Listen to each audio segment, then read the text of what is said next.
Toastmasters and distinguished guest. I am Nicole Greer, and I am here to inform you about the anatomy of the learning curve. Because you see, on our journey through life, we start right here. That is the day that you popped on the planet. Then you head out in your journey and you find yourself somewhere along the way. But you need to understand something. Danger. There's a curve ahead.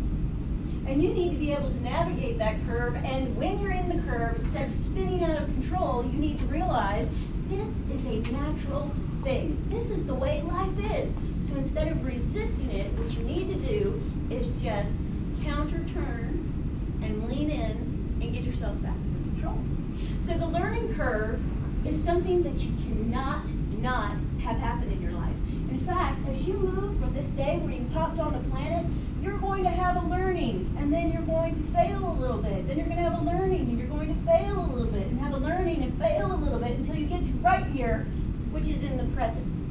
Now, at the other end of this lifeline, there's a day when you're going to pop off the planet. And in the process, you're going to have an opportunity to increase your territory if you so choose to embrace the learning curve. So here's the reality about the learning curve. The learning curve looks a little bit like a heartbeat, and it's not a mistake that it looks like a heartbeat.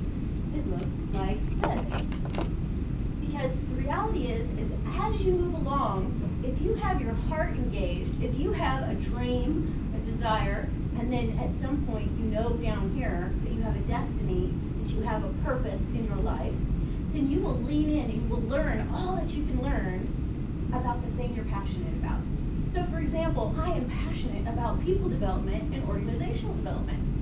So what I have done in my life is I've experienced this learning curve, and I plan to experience it over and over and over again. And I would implore you to do the same.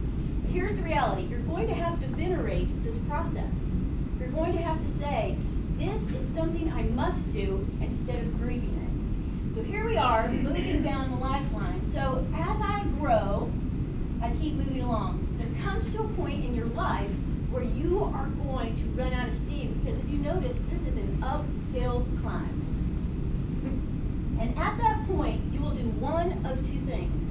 One, you will abandon your plans altogether, or B, you will say, I have run out of resources and I don't have a plan, but I'll keep moving ahead. And when you don't have a resource plan, what will happen? You will fail. So you've got to get new resources. So the reality is that we move ahead here, and at some point we're going to have to do what I call going against the grain.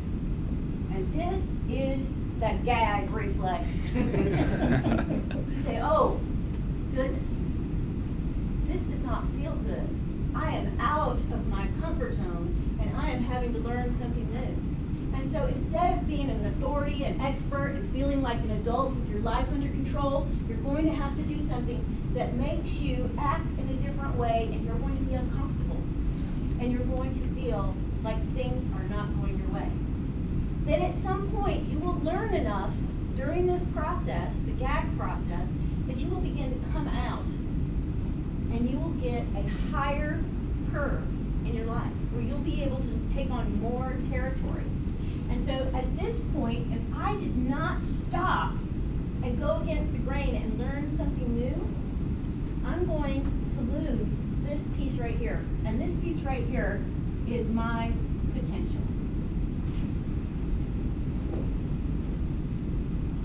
So the reality is we have to go through this process. So let me give you an example in my own life. So I am out in the world, and I am trying to be a speaker. I am trying to make a living, actually have somebody give me a paycheck for speaking in front of a group. This is a very challenging thing. And so what I learned is that I have a natural skill for speaking. Earlier, Kevin says Nicole can put a gallon worth of words into a quart-sized bucket, something like that. And so I have to gift for gab, right? And so that's natural. But then what I know is I have to do what Anthony said. I have to really work on my skills, so I can just smell the toast, but it isn't burning, right? It smells good. So what I did is I joined Toastmasters, I joined the National Speakers Association, I did all those things, and different speaking engagements started to come to me, and things started to take off, and I was all excited. Well, I got an opportunity to speak at a higher learning organization. When I spoke at this higher learning organization, which was what my daddy would call a hoity-toity learning organization, I went there. They said, Nicole, we want you to speak to our seniors, our girls. You'll get the girls. I said, that sounds great. That sounds like my tribe. So I went in and I spoke to these girls. I gave them a rousing good time. We talked about their elements, one of the main things I speak about. And they loved me, and I loved them. And we were exchanging things and becoming Facebook friends. After that meeting was over, we came out of the workshops. We went into the main auditorium at this higher learning place. Went in there, and they said to me, Nicole, we're going to pull you up on stage and introduce you. I thought, great. So they said to me, oh, before you go up, where did you go to college? And I said, well, I went to the School of Hard Knocks. And they said, no, really, where'd you go to school? And I said, I really went to the School of Hard Knocks. And they said, oh. And I could just see this look on this woman's face, like, I cannot believe I invited her in here to talk to my senior girls, and she does not have a college degree. So to say the least, I did not want that to ever happen again, because I was never asked back. So at that point, I thought, I've got to go against the grain. And what I did is I decided I was going to go to school. I work full-time. I have a lot of people to take care of. I have a 19-year-old frat boy. I have a 14-year-old blonde, blue-eyed fairy who does cheerleading. And I have a 46-year-old man who only knows how to make fried bologna sandwiches. I had to deal with all that, take on online school, and contribute to the household finances. I got to tell you, in this gag, there is a lot going on. And the number one thing that happens when you start to improve yourself is the people around you get uncomfortable and you have a tremendous amount of guilt. Because you are reprioritizing things. But I'm telling you, that is part of the journey, and it's part of their growth journey. So you go through the gag reflex.